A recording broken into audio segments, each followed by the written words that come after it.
Boa noite, vamos dar início à nossa disciplina Comportamento Organizacional. Hoje nós vamos estar abordando o tema liderança. Primeira coisa que eu trago para vocês são conceitos, né? O que eu posso dizer? Liderança tem diversos conceitos. Então, o que eu vou apresentar aqui para vocês são de dois autores que eu acho bastante interessantes, que é o John Kotter e o Warren Bennis. Mas, de acordo com o autor que você pega, ele traz um conceito de liderança. Então, não é uma diversidade de conceitos de liderança. Tá? Esse aqui é o que eu achei mais interessante, mas ele não encerra todo o tema, né? Ele não é o completo o suficiente para englobar tudo que uma liderança faz. E, na verdade, os dois, tanto o Kotter quanto o Warren Bennis, o que eles fazem é uma diferenciação, né? Eles conceituam o que é liderança e o que é administração. Lembrando que você pode ser líder e pode ser um administrador, um gestor. Você pode ser só líder, você pode ser só um gestor. E você pode ser mais líder do que gestor, você pode ser mais administrador do que líder, você pode ter um equilíbrio, você pode ser um excelente líder e ao mesmo tempo ser administrador. São diversas as possibilidades de combinação. Então, vamos começar falando do que é ser um gestor, um administrador, um executivo, né? Para o nosso amigo John Kotter, a administração diz respeito ao enfrentamento da complexidade. Então, a palavra-chave para trabalho em grupo, a palavra-chave era a complexidade. E para a administração também é complexidade. O que a administração faz? Ela traz ordem e consistência. E como ela faz isso? Elaboração de planos formais. Estabelece estruturas e monitora os resultados com aquilo que foi planejado. Basicamente, isso é um gestor, é que vocês aprendem lá, vocês estão aprendendo, né, no decorrer do curso de administração. Para ficar mais fácil a gente compreender esse conceito, eu gosto de citar o exemplo do que seria um excelente exemplo de administrador. Eu costumo dizer que o diretor de logística da CSN, esse cara, ele tem que ser muito bom administrador, porque senão ele nunca vai conseguir atingir esse cargo, ou se atingir, ele não vai conseguir ficar muito tempo. Porque, primeiro, é muito complexo. Né? Por que é complexo? O que a logística da CSN é responsável? Então, por exemplo, ela é responsável pela compra, né, no setor de compras, das diversas matérias-primas, equipamentos e utensílios em geral necessários para a produção de aço, que é o objetivo fim da CSN. Olha só quantos itens tem isso aí. É muita coisa. Né? Não vamos pegar na quantidade, né, assim, 4, 5, 10 mil itens. Vamos pegar nos itens mais estratégicos. Então, por exemplo, eu tenho que ter fornecedor de carvão mineral. Hoje a gente está com um problema grave de energia. Alguns países estão até deixando de exportar carvão mineral e, eventualmente, esse diretor de logística tem que estar preocupado com isso. Porque se faltar carvão mineral para a CSN, né, e a maioria é exportada, que o nosso carvão mineral é de baixa qualidade, desculpa, é importado, porque o nosso carvão mineral brasileiro lá de Santa Catarina é de baixíssima qualidade, se faltar, não produz aço. E aí você pode pensar também no minério, tudo bem, o minério já é mais tranquilo, porque a própria CSN já produz, carbonato de cálcio, não todos os componentes. Mas não é apenas, né, você fazer essa questão dos contratos, né, a garantia de fornecimento. Você tem que também transportar. E aí, por exemplo, são volumosos. Né? Então, minério de ferro é vagões enormes de trens, muitos vagões que a gente vê aqui, por exemplo, aqui em Volta Redonda circulando. Idem também para o carvão. E aí você tem que ter uma estrutura logística sofisticada, porque, por exemplo, você vai depender de portos. Né? Os portos têm que estar disponíveis para receber esse material que a maioria das vezes vem importado ou vem por cabotagem. Você tem que ter também uma malha ferroviária. Por isso que a CSN é dona da MRS, parte da MRS é da CSN. Né? Ok, isso é complicado. Mas não é só isso. Aí você tem que ter a parte de armazenamento interno, depois você tem produtos semi-acabados, depois você tem produtos acabados, depois você tem a entrega desses produtos para os clientes. Em suma, o número de questões, o número de responsabilidades que esse diretor tem é enorme. Então, ele trabalha com o quê? Complexidade. E para atuar com isso, o que ele tem que fazer? Colocar ordem. Né? Ado, cada um no seu quadrado. O administrador, o que ele faz é isso, ele coloca ordem, isso não é fácil, né? Ele faz planos estratégicos, né? Para um ano, para 5 anos, para 10 anos, de como que vai a área de logística vai trabalhar para poder, né, fazer essas atividades. E estabelece estruturas organizacionais para atender esses planos. E aí você tem que pensar em tudo isso, né? Não é apenas entregar, mas você tem que entregar com qualidade e baixo custo. Porque você fazer uma estrutura organizacional é fácil. O problema é você fazer uma estrutura organizacional enxuta que possa atender esses objetivos, né? E que ela seja eficaz. Você tem que acompanhar os resultados, né, do que foi planejado e o que está sendo realizado. E aqui não aparece, não, mas o administrador talvez seja a parte que mais dá dor de cabeça, ele também tem que resolver os problemas do dia a dia. Então, o administrador, as situações de emergência, as situações de crise, ele tem que atuar fortemente. Então, é isso. Isso que faz o administrador, ele cuida da complexidade. O melhor exemplo, costumo dizer, é o diretor de logística da CSN. E o que a liderança faz de acordo com Kotter? A palavra-chave para a liderança é mudança, ou seja, tem um estado de coisas que não está legal e eu preciso levar para um outro patamar, para uma outra situação. Eu preciso mudar uma determinada realidade. E o líder faz isso. E como que ele faz isso? Eles estabelecem direções através do desenvolvimento de uma visão de futuro. Né? Nós estamos aqui, mas onde a gente está hoje, nesse caminho, a gente não tem perspectiva. Então, vamos imaginar a gente no futuro. Né? Eu acho que nós temos que seguir esse outro caminho, por causa disso.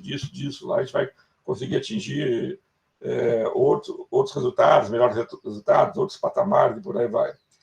E aí ele transmite essa visão de futuro, depois engaja pessoas comunicando sua visão, inspirando a superar obstáculos. Existe bastante líderes dentro das empresas, né? Mas, para exemplificar, eu vou usar a política, que é mais fácil para exemplificar, mas você também encontra lideranças dentro das organizações. Vamos pegar aqui o Martin Luther King, que esse é um grande líder. Né? Qual era a situação que o Martin Luther King vivia? Meados da década de 50, toda a década de 60. A discriminação racial nos Estados Unidos ela era institucionalizada. Isso quer dizer o quê? Que ela estava na lei. Dentre as restrições que haviam para os negros, por exemplo, eles não podiam frequentar a mesma universidade. Esse acesso deles a universidades, a determinadas universidades, era proibido, né, em alguns estados. Né, os Estados Unidos é um estado as leis estaduais têm como a Constituição é muito generalista, né, as leis do estado têm um peso muito grande. E os diversos estados não permitia que negros frequentassem determinadas universidades. Uma outra coisa, quando você entrava num ônibus, isso foi até meados da década de 1950, branco, tinha bebedouros de brancos e negros, né? E no ônibus, os negros não podiam sentar na frente, eles tinham que sentar na parte de trás do ônibus. Olha que absurdo. Né? E aí, uma vez, né, foi até um dos ícones, né, um dos momentos mágicos lá do movimento negro nos Estados Unidos, uma mulher, ela se sentou na frente e se recusou a sair. Falei, não vou sair daqui. Eu tenho direito de sentar onde eu quiser, eu sou um ser humano como outro qualquer, sou uma cidadã e não vou sair. E isso deu um problema danado. Foi chamada a polícia.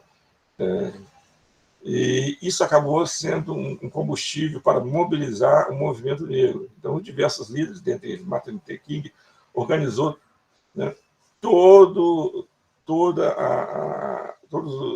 os grupos, todos os movimentos negros, e começaram a boicotar os ônibus, ou seja, ninguém mais pegava ônibus para ir trabalhar. Todos iam a pé. Enquanto essa lei não caísse, as pessoas não pegariam mais ônibus. Iriam de papel, iriam de bicicleta, iriam de carro, da forma que fosse possível ir. E a parte mais sensível do capitalista é o bolso. Né? Eles começaram a perder muito dinheiro e aí tiveram que voltar atrás. Mas não é só questão econômica, a questão é também política. Os negros começaram a mostrar a força que eles têm. E Martin Luther King é um exemplo perfeito disso. Né? Então, ele, por exemplo, nesse discurso aqui lá em Washington, ele fez um discurso que todo estudante de comunicação social é obrigado a ler, entender, interpretar e admirar, porque é muito bonito. I have a dream, eu tenho um sonho. E nesse discurso ele faz exatamente o que está escrito aqui, olha. Ele estabelece direções, a visão de futuro. Então, ele falava isso. Eu vejo um futuro no qual os Estados Unidos não irão julgar as pessoas pela sua cor, mas pelo seu caráter.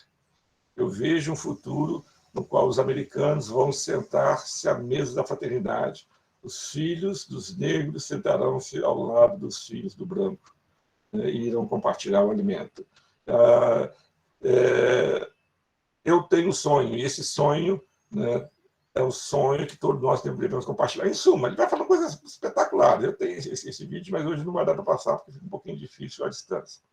Eu fiz um compactozinho de 3 minutos dele, depois eu libero o link para vocês. Mas é essencialmente um discurso de liderança. Então, ele dá uma visão de futuro, né? E a visão de futuro do Martin Luther King era uma visão conciliadora. Ele não queria a supremacia do negro, ele não era igual os panteras negras que queriam confrontar. Eles queriam os direitos iguais, né?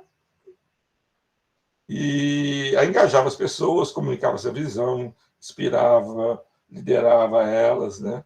E a superar esses desafios, esses obstáculos. Então é isso. A administração, a questão de complexidade, e a liderança é para a mudança. E ele conseguiu. No ano de 1963, Lyndon Johnson assina os direitos civis dos americanos, né? Aí passa a ser uma lei federal, no qual a segregação passa a ser proibida nos Estados Unidos. Isso graças a quê? A liderança de Martin Luther King e outras pessoas também. E aí o Warren Bennis, né, ele complementa o conceito de liderança, né, de enfrentamento da mudança. O que ele diz? Os líderes falam e definem o que anteriormente estava implícito ou não tinha sido proferido. Eu tenho um sonho, por exemplo, né, que pode haver uma comunhão entre os brancos e negros. Depois inventa imagens, metáforas e modelos a fim de proporcionar um foco para a nova atenção. Quem fazia muito isso, né, era Cristo. Ele falava muito sobre metáforas e modelos e dava um foco para essa nova perspectiva. Tem também um outro exemplo de Kennedy, né, que é bastante interessante. Ele era um líder muito forte na política americana, apesar de ter ficado muito pouco tempo na presidência. Ele fez diversos movimentos de mudar o país. E aí, vamos lá, vamos começar a falar um pouquinho mais de algumas teorias, né? Na verdade, eu vou falar de 2 teorias, as demais vocês vão ler. Eu começo com essa, mas já tenho que alertar para vocês, é a chamada teoria dos traços. O que eu tenho que alertar? Essa teoria ela não tem comprovação. Tá? Já vou explicar para vocês. Mas por que você está trazendo? Ela não tem uma comprovação completa, mas existem alguns elementos dessa teoria que pode ser aplicado. Tá? E aí, o que é essa teoria? Ela busca identificar traços consistentes associados à liderança. E aí, então, essas pesquisas buscavam traços responsáveis pela liderança, mas só que não deram em nada. Por quê? Se essa teoria fosse válida, quando você fala em traços, isso aí é um componente inato. Ou seja, o traço tem a ver com você nascer ou não com aquela capacidade, com aquela competência. Então, você ou nascia líder ou você jamais iria virar um líder. Né? Esse foi o primeiro problema. Né? Você pode se tornar um líder sem ter nascido com todas as habilidades desejáveis para o líder. Sem problema nenhum. Pode acontecer. Já aconteceu com diversas pessoas que até determinado ponto da idade deles não tinham tanta liderança e de uma hora para outra, né, lideram um país, lideram uma empresa, lideram uma organização, lideram movimentos, sindicatos e por aí vai. Então, ela não é válida porque ela pressupõe que você só vai ser líder se você tem alguns traços. Esse é o primeiro problema, porque é possível você não nascer com esses traços aguçados, mas se tornar um líder. O segundo, que eles não conseguiam chegar a um consenso. Cada um dava os seus traços. Aí falou, peraí, então é tudo na vida, né? Para ser líder, era tantos traços, pô, 1000 traços. Não vai chegar a um lugar comum. Mas por que eu trago essa teoria? Porque ele traz 1, 2, 3, 4, 5 traços que estes, depois de analisaram os diversos traços, e aí alguns pesquisadores chegaram à conclusão que esses 5 são ligados à liderança. Isso quer dizer o quê? Eu preciso nascer com eles? Não. Mas se você tiver esses traços, ou desenvolver esses traços, você terá mais capacidade de ser um líder. Né? Você terá a sua capacidade de liderança aumentada. Não preciso nascer com ele, mas se eu tiver esses traços, isso me ajuda muito. Primeiro deles, ser ambicioso e não pode ser preguiçoso. Fundamental. Né? Ambição, na minha época, eu nasci em 67, então eu comecei a me entender por gente em 75, lá com os meus 7, 8 anos, eu já começava a me entender por gente já. E ambição, eu fui criado no ambiente católico, ambição era quase que pecado. Né? A pessoa ambiciosa. Ainda bem que mudou, né? Graças a Deus que mudou. Né? Hoje você pode ser ambicioso e entrar no reino dos céus. Né? Porque ambição é uma coisa saudável. Né? A gente vive uma sociedade capitalista. Né? Nós somos gestores, estamos sendo formados para ser gestores, e a ambição ela é fundamental no processo de criação da empresa, no processo de gestão, de tocar o dia a dia da empresa. E a ambição é fundamental também para o nosso dia a dia como profissional. O que não pode acontecer com a ambição elas, como se diz, ultrapassar os limites da ética. Eu sou ambicioso sem ser ético. Aí não dá. Tá? Aí não dá. Tem que ter limites éticos, né, da minha ambição. Não posso querer pisar na cabeça da minha mãe para atingir meus objetivos. Não pode. Tem que ter energia, né, gente? Tem gente que já acorda cansado. Quer que o mundo acabe barranco para morrer encostado. Não dá. Não vai ser líder. Líder dá trabalho, tem que ter disposição. Segundo, tem que querer liderar. Né? Tem que ter o chamado desejo de liderar. E liderar não é fácil. Não é... Teve uma aula que eu recebi, acho que foi na aula de tópicos especiais. Na minha carreira, eu fiquei 17 anos na iniciativa privada e já estou 16 anos na UF. E tanto na iniciativa privada quanto na UF, né, eu tive cargos de especialista e cargos de gestão. Eu vou te ser sincero, os cargos que não tinham que liderar, que eram os cargos de especialista, era onde eu era mais feliz, era mais agradável exercer aqueles cargos. Não quer, aí se perguntasse para mim hoje, então se você voltasse no passado, você não viraria um líder? Eu falei, com certeza eu viraria, não faria nada de diferente. Mas é desgastante. E tem gente que não quer assumir esse desgaste. Né? Você tem que querer liderar, lidar com pessoas. E lidar com pessoas não é fácil. Tanto é que quando você vai estabelecer salários, um dos critérios que a REI usa, que é o modelo mais utilizado para a definição de salários, é a equipe que você gerencia. Quanto maior for a sua equipe e quanto mais competente for ela, maior vai ser seu salário. Porque a REI sabe, liderar pessoas, né, fazer a gestão de pessoas é difícil. E as pessoas também sabem.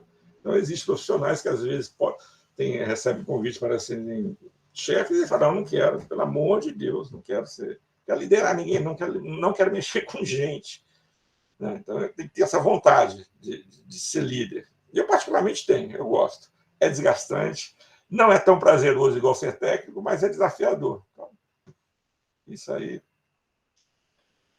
Outra coisa, isso aqui que bom, né? Isso é verdade, ter honestidade e integridade. Você pode ser desonesto e pilantra durante 1 ano, 2 anos, 3 anos, e aí você vai achar, mas então esse cara ele está quebrando a regra. Tá, aquela famosa, você pode enganar poucas pessoas durante toda a vida, algumas durante um bom tempo. Você não engana todo mundo durante muito tempo. Eu tenho um caso de uma pessoa que confirma exatamente esse conceito, um profissional que eu trabalhei com ele, mau caráter, pilantra, safado. E ele foi subindo na empresa e chegou a uma posição que era gerente de RH, mas quase diretor de RH. E aí eu falei, pô, engraçado, né? Não era de recursos humanos. Eu falei, pô, um cara desse, um cara que é maquiavélico, é cretino, E aí ele ficou um bom tempo, tá? Ele conseguiu enganar bastante gente durante um tempo razoável, mas não enganou durante toda a vida. Um belo dia o pessoal deu um basta nele, porque até um certo ponto ele estava sendo útil para a organização. As pessoas sabiam disso aqui, mas depois, o que aconteceu? Começou a ficar descendente dos resultados dele. Porque ele era desonesto, ele não tinha caráter, foi mandado embora. E aí você imagina, vai conseguir outro emprego. Né? Aí que está a questão interessante. Como ele ficou muito tempo, ficou crescendo dentro da organização, né? Entrou como analista, depois virou chefe, depois gerente sênior, quase diretor. E durante um bom tempo, isso aí foram 6, 7 anos, pelo menos, que ele ficou nessa posição, ele achou que ser desonesto era o padrão. E aí ele não conseguiu mais emprego. E quando ele conseguia, ficava muito pouco tempo, porque ele foi mal acostumado. Né? Esse era o padrão do trabalho dele. A ficha não caiu, ele não vestiu a carapuça. Autoconfiança também é fundamental, tá? Honestidade, integridade e autoconfiança. Tem que acreditar em você. Agora, a autoconfiança vem muito com o desenvolvimento. Então, quanto mais eu treino, mais confiança eu tenho. Né? Eu tenho que conhecer tecnicamente a área que eu trabalho. Se eu sou gestor de pessoas, eu tenho que conhecer treinamento, seleção, remuneração. Se eu sou de logística, eu tenho que entender de suprimentos, tenho que entender de negociação, de fornecedores, né? E por aí vai. Tá? Então, você tem que ter confiança, você tem que confiar em você mesmo. Né? Mas, para se confiar em você mesmo, a melhor forma é, quanto mais eu treino, mais autoconfiante eu fico. E ter capacidade de conhecimento técnico. Você trabalha em produção? Conheça a produção. Trabalha em RH? Conheça... Porque algumas empresas até nem valorizam tanto. Algumas empresas, elas olham muito mais a sua capacidade de liderar do que o seu conhecimento relevante para o trabalho. Mas essas empresas são minoria. E o que isso quer dizer? Eu já vi casos de pessoas que trabalhavam, por exemplo, na Peugeot. Duas empresas que eu trabalhei e que elas valorizavam menos o conhecimento técnico e valorizavam mais a sua capacidade de gestão e liderança. A Peugeot e a Souza Cruz. E nos dois casos, já vi situações de pessoas que saíam dessa empresa e tinham dificuldade de recolocação. Por quê? Normalmente se exige também um conhecimento técnico. Sou gestor de sistemas, eu tenho que conhecer sistemas. Sou gestor de finanças, tenho que conhecer finanças, marketing, por aí vai. E esses caras eram líderes, mas sem conhecimento técnico. E aí a coisa acaba não dando tão certo assim. Só para fechar, se a teoria dos traços estivesse certa, os líderes seriam natos, ou nasce ou não nasce líder. Isso aqui eu falei bastante tempo, não é verdade. Né? Então, mesmo que a gente não nasça com esses traços, a gente pode desenvolver. Agora, alguns traços são importantes. Se Deus abençoou você com essas características, ou você... Porque isso aqui também dá para você desenvolver, né? De honestidade e integridade que você é ou não é, mas os demais que dá para você desenvolver, você tem a sua capacidade de liderança potencializada. Tranquilo, gente? Vocês estão quietinhos aí, tomando um cafezinho, tudo bem? Posso avançar? Ninguém quer perguntar nada, não? Então tá, Vinícius e Ana Luísa. Vamos que vamos. Tranquilo, professor. Então tá bom, obrigado. Vamos lá.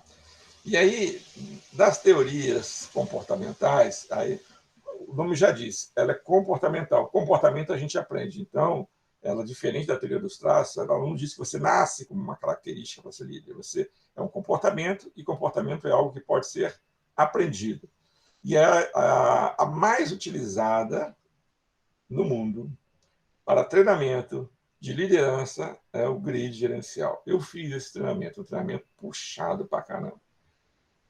80 horas, é desgastante emocionalmente, né? Porque você não faz nenhum trabalho físico, mas emocionalmente você vai ao limite nesse treinamento aqui. Vamos falar um pouquinho, então, do grid gerencial. Ele desenvolveu foi Blake Malton, que é uma representação gráfica bidimensional dos estilos de lideranças. Matriz 9x9, então, no eixo do X eu tenho 9 e no eixo dos Y 9. Então, se eu tenho 9 aqui e 9 aqui, eu tenho 9 vezes 9, 81 estilos diferentes da liderança. E cada um desses eixos, né, o eixo do X é preocupado com a produção. E o eixo dos Y, do Y, né, é preocupado com as pessoas. Bom, falando assim fica difícil a gente entender. Então, eu trouxe aqui esta matriz. E outra coisa, então, de acordo com o grid gerencial, teoricamente você teria 81 possibilidades de estilo de liderança. Não dá para a gente falar dos 81 estilos. Então, nós vamos trabalhar nos limites, né? Nos extremos, na verdade. Nos extremos e na parte central. A gente vai trazer aqui 5 principais estilos, né, que caracterizam o extremo, né, desse conceito de grid gerencial. Então, vamos lá. Ó. Eixo do X. Preocupação com produção. Então, aqui mostra, se eu estou aqui em 0, 1, 2, é porque eu tenho baixíssima preocupação com produção.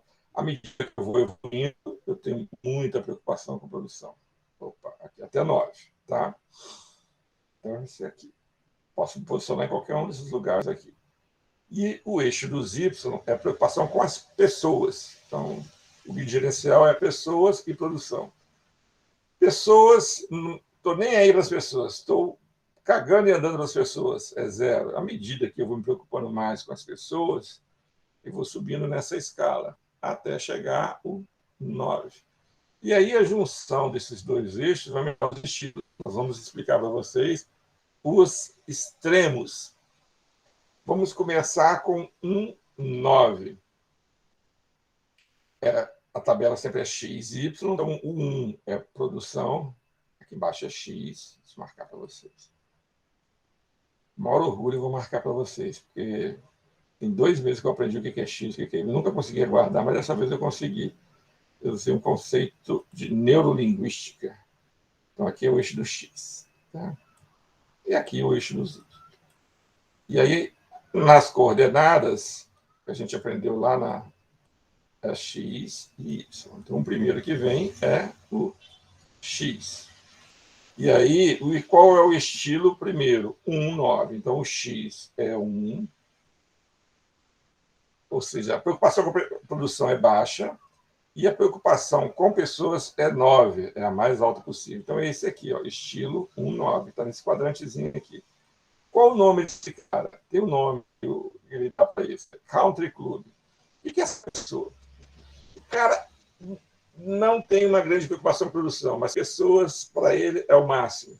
Então, eu vou tentar exemplificar. Gente, é difícil você achar um 9 dentro da empresa. Você vai achar lá um 2, 9, 3, 9. Aqui tem que ter um mínimo de preocupação com a produção, porque senão ele não fica na empresa. Mas existe pessoas bem próximas a esse 9, que é o estilo Country Club, festa. A preocupação dele é pessoas. Então, vamos imaginar o seguinte. Sou eu um líder de uma determinada área, um gestor, e aí o que acontece? Tem que enviar um relatório lá para a França, para a matriz, e está atrasado. Então, eu vou precisar que as pessoas venham no sábado para compensar, porque deu problema no sistema, ele ficou fora do ar, não conseguiu fazer a tempo. Então, é uma coisa urgente, né? Importante, tem que ser enviado, e aí eu preciso que pessoas trabalhem no sábado. E aí eu chego para o Zezinho e falo, Zezinho, eu sou o chefe do Zezinho, Zezinho, precisando do seu apoio, cara. Você sabe que o sistema esteve fora do ar e eu preciso, a gente precisa mandar um relatório lá para a França e contando que você vai trabalhar no sábado. Aí o Zezinho chega, pô, chefe, adoraria trabalhar no sábado, mas veja bem, o vizinho do amigo da tia da minha namorada, né, vai ter um batizado do cunhado dele. E ele chamou para eu ir. Eu não posso deixar de ir, chefe. Um convite do vizinho, do tio, do amigo da minha namorada, é uma pessoa fundamental. O chefe, esse chefe, ele é tão. O resultado seria preparar o relatório. E a preocupação com a pessoa é atender a necessidade do Joãozinho, que está na maior cara de pau, né? Não tinha nenhuma menor necessidade dele ir nessa festa. Mas o chefe 19, ele fala, ok, então, eu dou um jeito aqui, a gente resolve isso aí, você não precisa vir. Por quê? Ele vai sacrificar a produção, né, e no lugar para poder agradar a pessoa. Então, preocupação 1 com produção e preocupação 9 com as pessoas. Aí você vai dizer, mas esse cara não sobrevive na empresa. Realmente tem poucos, mas ele consegue sobreviver, sabe como? Ele faz. aquele chefe tão bonzinho que ele pede você fazer uma coisa, aí você não faz, ele deixa você não fazer e faz no seu lugar. Então, o cara é extremamente sobrecarregado, né? Ele não tem a preocupação com o resultado, com a equipe, mas ele sabe que tem que entregar. E aí, né, na hora de olhar para a pessoa e para o resultado que a pessoa tem que entregar, ele sacrifica o resultado que a pessoa teria que entregar e ele faz no lugar dela. Vamos analisar. Está claro, então, o que seria o 9, o Country Club? Vamos ver agora o mais comum dentro das empresas. Esse aqui é o que a gente mais acha, tá? É o 9, 1. 9 no X e 1 com as pessoas. Quer dizer o quê? Ele tem preocupação total com a produção, ele é o contrário do 9, né? Então, aqui é 1, 9. Beleza. 1, 9. Agora eu tenho o 9, 1. X pessoas, desculpa, produção, total preocupação com a produção e nenhuma preocupação com as pessoas. Então, vamos lá. Suponhamos agora que é a produção. Sou o chefe da produção, minha área correu tranquilamente este mês, mas eu quero fazer uma média com a direção da empresa. Sou o gerente de produção. Falei, não, vou fazer uma média. Já quebrei todos os objetivos, já atingi, já passei, já fui até parabenizada, mas eu vou fazer mais ainda, que eu estou sabendo que se eu fizer isso, a chefia vai gostar. E aí eu chego para o mesmo Joãozinho, mas não vou chamar um Toninho, o Antônio. Chamo o Antônio e falo, Antônio, tudo bem, Antônio? Foi tudo, pensei. Vamos precisar trabalhar no sábado, cara, para a gente aumentar a nossa produção. Então o Antônio falou, pô, chefe, você sabe que você sempre pode contar comigo. Nunca neguei fogo, mas há 2 meses atrás eu combinei com o senhor que neste sábado, 2 meses, chefe, você lembra? Lembro, que é o batizado do meu filho. Então, eu já organizei, já aluguei um lugar, vão vir os familiares, né? A gente vai à missa de manhã, depois tem um almoço, a confraternização, tem pessoas que muitos anos eu não vejo, que vão estar aqui. Para mim é um dia muito importante, né? E eu te avisei, chefe, e vou dizer mais, chefe. A gente já bateu a produção, eu sei, você quer produzir mais, mas tenta ver outra pessoa. O 9-1 vai virar para o Antônio e vai falar assim, Toninho, quem é que paga o seu salário, Toninho? Quem é que, né? Por que você vai fazer essa festa para esse povo? Você vai fazer porque você trabalha aqui. E nós pagamos o seu salário, e o seu salário te proporciona esses luxos, né? Essas possibilidades. Agora, se você não está satisfeito com essa empresa, se você não reconhece, se você não valoriza, fique à vontade. Você não precisa vir trabalhar, não. É lógico, o Antônio vai trabalhar. Mas esse é o típico 9-1. Ele não tem consideração nenhuma pelas pessoas. Ele é preocupado em dar resultados para a organização. Olha, 9-1, por incrível que pareça, você acha mais nas empresas. Puro 9-1. Puro, essa vivência que eu tenho, o 9 é difícil. Eu acho mais um 2-9, um 3-9, dá para achar. Mas 9-1 é muito chefe. Cara, a maioria dos chefes, a predominância é por aqui, tá? É voltado para resultado. Que é o processo darwiniano, né? Quem está preocupado com produção, normalmente as empresas tendem a levar para os cargos de chefia. É isso que acontece. Tá? Sobrevivem os mais preocupados. Não diria o que se adapta, é o que se adapta melhor ao ambiente organizacional, que é muito voltado para resultados. Vamos pegar agora aqui esse aqui. Esse não existe, não. Existe. Talvez não seja 1, seja 2, mas é um cara, eu chamaria ele de desculpa, eu esqueci de falar, o 9-1 é o autoritário e o 1 é o empobrecido, tá? Esse aqui é o empobrecido. O que é o empobrecido? Ele não está nem aí para a produção e ele não está nem aí para as pessoas, ele só está lá trabalhando. Eu conheço pelo menos 2 gestores que chegaram longe sendo assim. Vou dar um exemplo de um que foi meu chefe. Né? A empresa que eu trabalhava era a Peugeot. Eu já comentei com vocês que eu sempre tive dificuldade com chefia. Eu tinha um chefe francês que eu discutia, né? Só eu mesmo, sou idiota para ser como eu para discutir com o chefe. Eu discordava das coisas dele, e algumas vezes eu não aguentava, eu falava que ele estava errado. fazia tudo que ele mandava fazer, mas falava, isso não é o caminho certo, tal. E ele ficava puto comigo. Então, era uma relação muito desgastante. Se eu fosse ele, eu teria mandado embora mais, né? Mas ele não me mandou embora, não, ainda bem. Só que, como ele era a gente fala expatriado francês, ele deveria retornar para o país de origem dele. Ele ficou aqui 2 anos. Nós ficamos convivendo às turras durante 2 anos. Depois veio um cara no lugar dele, para ser o gerente da área. E esse cara, no primeiro dia que ele chegou lá, ele olhou assim para a gente e falou: pô, vamos dar uma volta ainda. A fábrica ainda estava em construção. Aí foi conversar comigo, ele conversou, falou: já percebi que você tem dificuldade de relacionamento com o Monsieur Nino, que era o meu chefe, né? Mas não se preocupa não, as coisas vão se resolver, é isso e aquilo.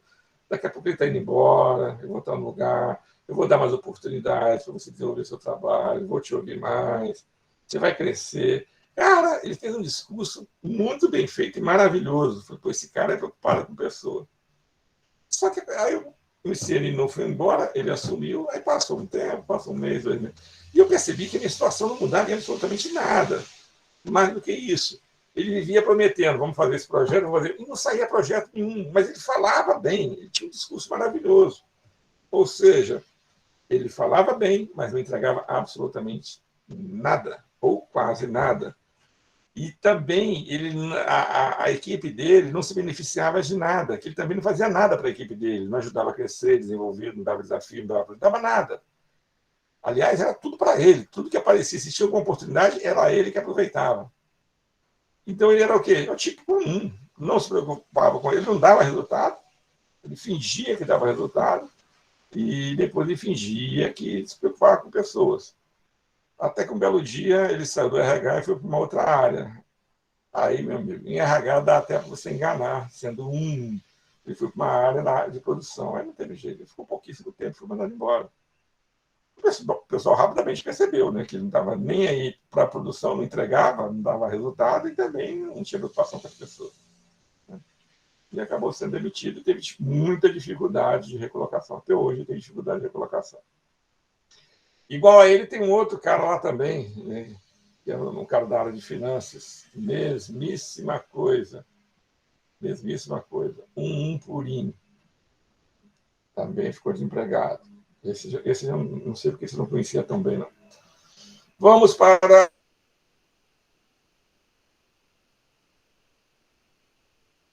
o que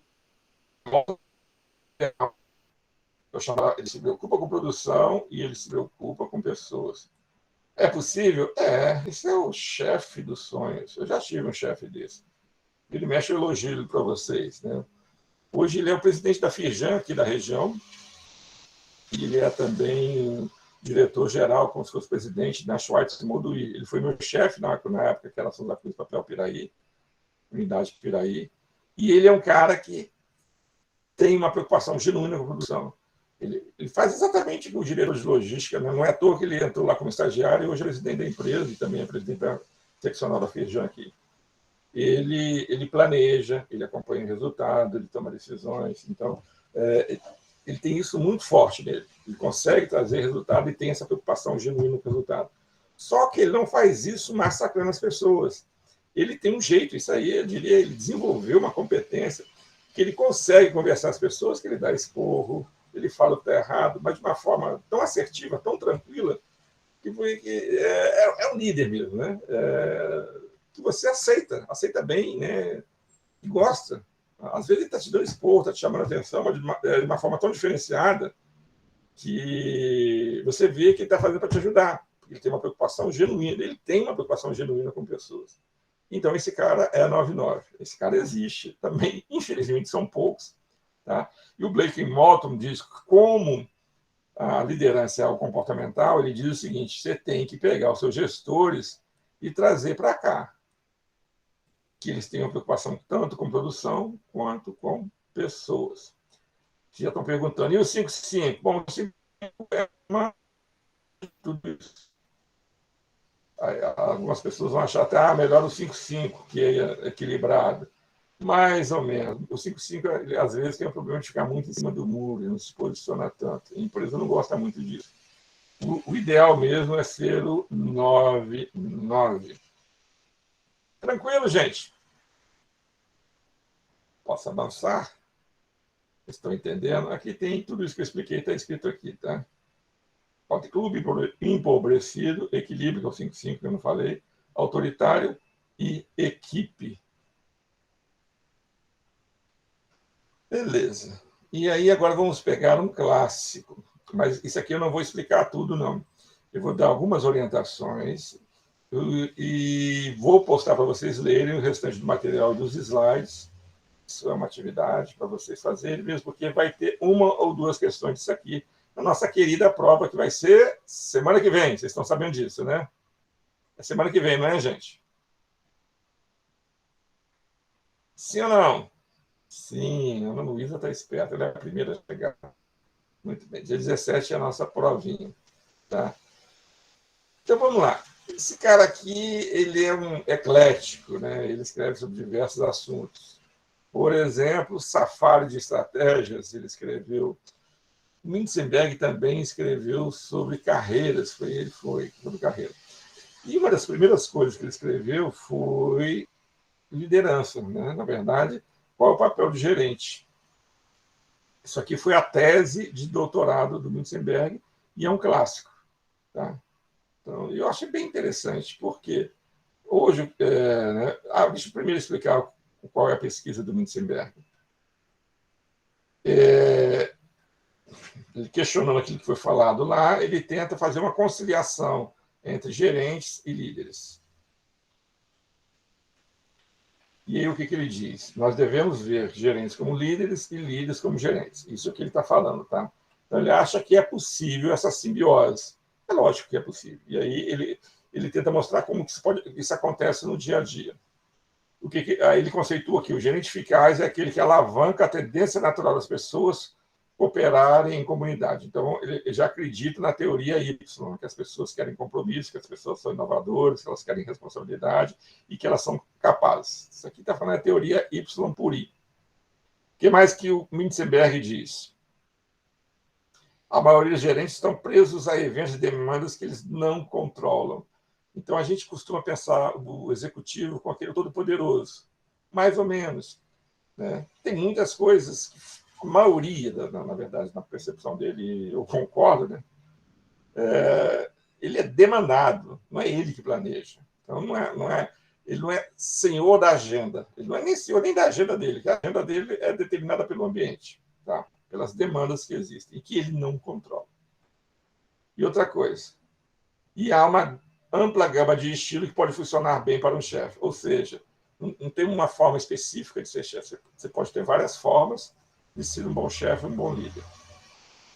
Palavra-chave para ele qual que é? Equilíbrio.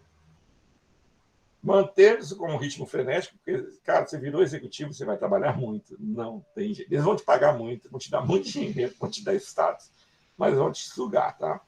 Então, você vai manter um ritmo frenético dos negócios.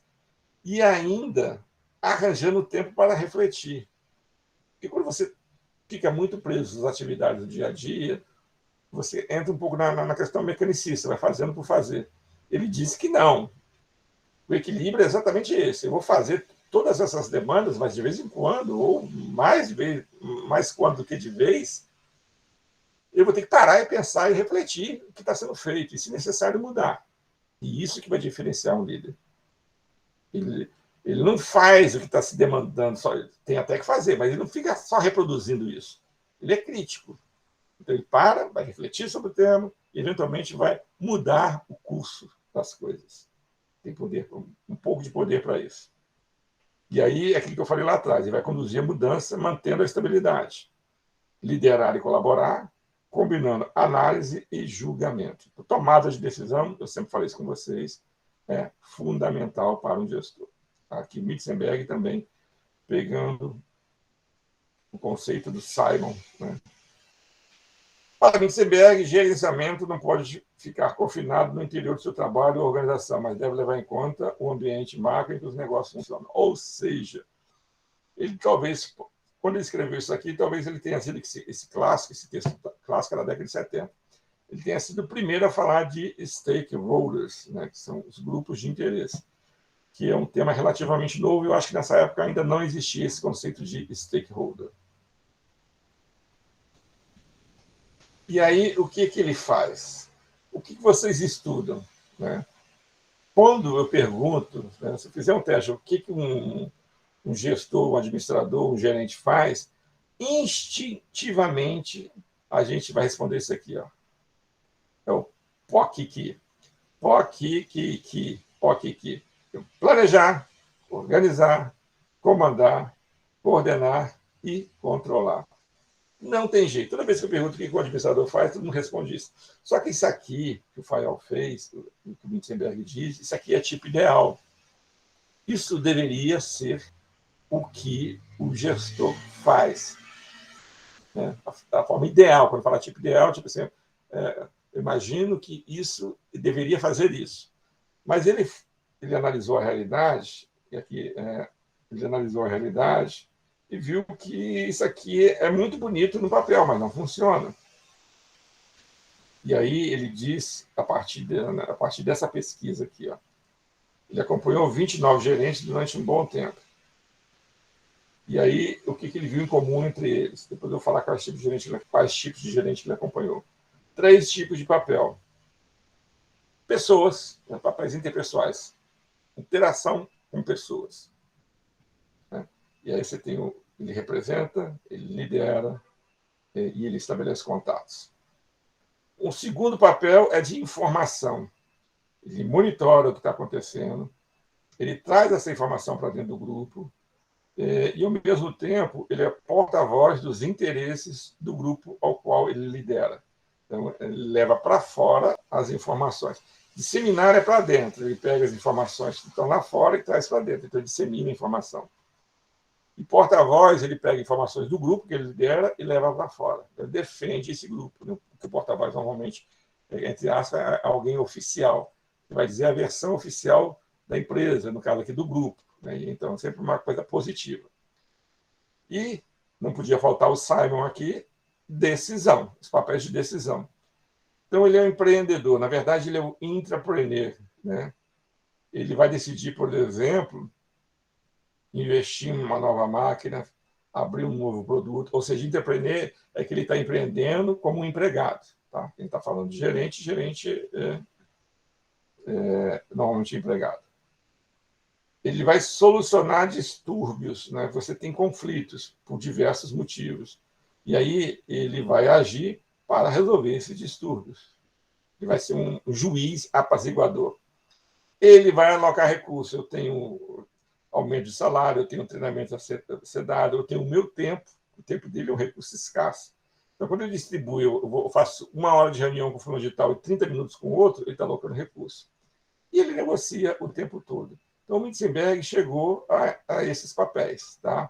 E como que ele chegou a essa conclusão? Acompanhou por um dia 29 gerentes. E quem eram esses gerentes? Segmentos industriais, pessoal do governo, ONGs, campo de refugiado e orquestra sinfônica. Então, bastante diversos esses gestores. Ele observou a distribuição entre pensar e agir. É aquilo que eu falei. Né? O agir é 70%, 80% ou mais, né, do tempo dele. Tomando decisão, fazendo isso, fazendo aquilo. E o pensar é aquele momento que ele para refletir no seu dia a dia. Então, ele viu essa distribuição e viu a relação das diversas atividades, as interrupções e também do ritmo. E ele propôs um modelo com atividades concretas para atingir a eficácia gerencial. Então, é isso. Né? Deixa eu só ler isso aqui para vocês. Para Mintzenberg, gerenciar não é meramente uma ciência que engloba um conjunto de habilidades analíticas ensinadas em sala de aula. Isso é importante, mas não é só isso.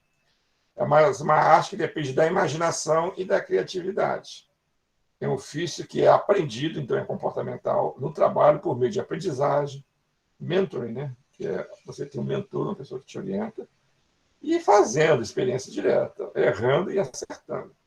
Tá?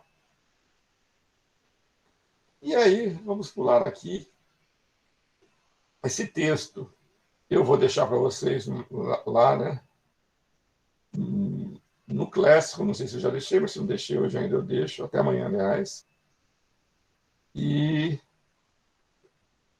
o que ele fala? O gênio desempenha muitos papéis, muitas responsabilidades, muita interrupção, tem que responder rápido a questões que não são simples, já falamos isso, age mais do que pensa e toma decisão sem ter uma visão geral do cenário. E aí ele faz essa proposição. Então, a partir daqui que eu vou falar para vocês darem uma lida, tá? E aí vocês vão ter que desenvolver o inglês de vocês, porque eu não vou traduzir propositalmente. Então, tudo isso que eu falei para vocês está aqui. Esses papéis interpessoais, então, ó, papéis interpessoais. Ligação, liderança e representação.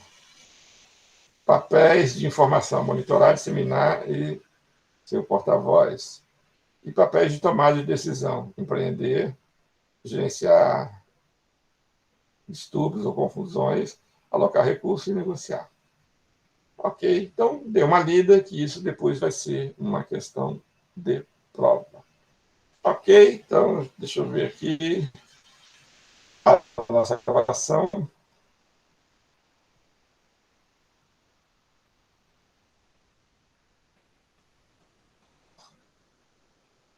Olha, meu computador está lento. Ele não está parando nada. Interromper.